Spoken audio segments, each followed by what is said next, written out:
Long before pumpkins glowed on porches and children shouted through candlelit streets, there lived a man named Jack Byrne, a blacksmith from Kilkenny, a drinker, a liar, and the kind of man who never paid a fair coin when a trick would do.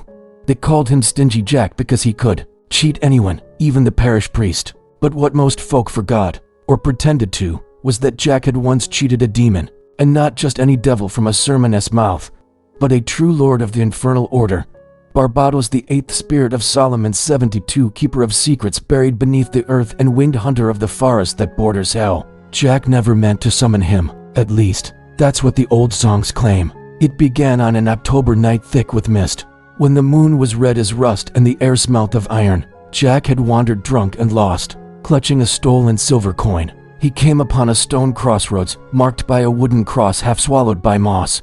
There he saw a man in a hunter's cloak, his face shadowed beneath a hood. The man's voice was soft, like wind through hollow reeds. "Lost your way, Jack Byrne." "Hi," said Jack, "though I'll find it again if you lend me fire." The stranger smiled, and from beneath his cloak, he drew a coal burning blue. No smoke, no heat, just light that pulsed like a heartbeat. "This flame," the stranger said, "will never die while you live, but you must give me something when you're done with it." "What's that?" Jack asked, already reaching for the coal.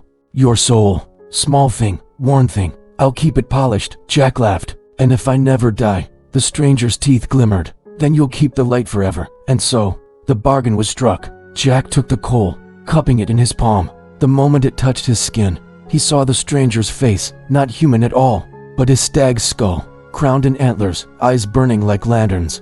Barbatos, Duke of the 8th House, who commands the winds and speaks with animals, stepped back into the fog and was gone. Years passed, and Jack grew crueler and cleverer. He cheated priests, farmers, and even the devil himself, whom he once trapped in a coin by carving a cross on its surface. But Barbatos never forgot his bargain.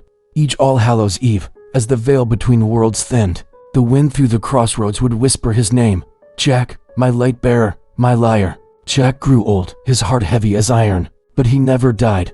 The blue coal still burned wherever he walked, a ghost flame that would not leave him. He begged priests to bless him, witches to curse him, even grave robbers to bury him alive, but none could end his days. The demon's promise held true. "You'll keep the light forever." At last, Jack stumbled to the crossroads once more, the same where the bargain began. There, waiting among the reeds, was the stag-headed Barbatos. "You tricked me," Jack said.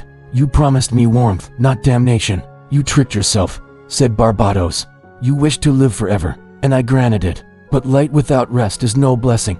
The demon gestured, and from the earth rose a hollow gourd, pale as bone. He placed Jack's blue coal within it. "Carry this," said Barbatos. "Between heaven that won't have you, and hell that cannot claim you, you shall wander till the last fire dies." And so Jack was cast out into the dark between worlds, walking the shadow roads with his hollowed lantern, the only light where souls fear to tread. They say that on Halloween night, when the fog curls low and the wind moves like hooves through the fields, you can see Jack's light, a flicker of blue between the hedgerows, a whisper of laughter at the edge of the lane. Some say he guides lost souls, others say he hunts bargains, collecting promises made at crossroads and taverns when the clock strikes 13. As for Barbatos, the demon of the hunt, he still walks unseen behind the veil, and when his wind howls through the trees, it sounds uncannily like a stag's call, or a man's laughter, echoing in the dark. Every jack-o'-lantern you see burning on Halloween night, every candle behind a carved grin, is said to mimic Jack's ghost light, the echo of his infernal coal, and the hollow face is his warning.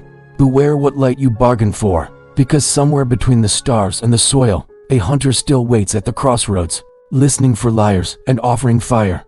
Thank you for listening. Join our always growing legion. Discover Satan World.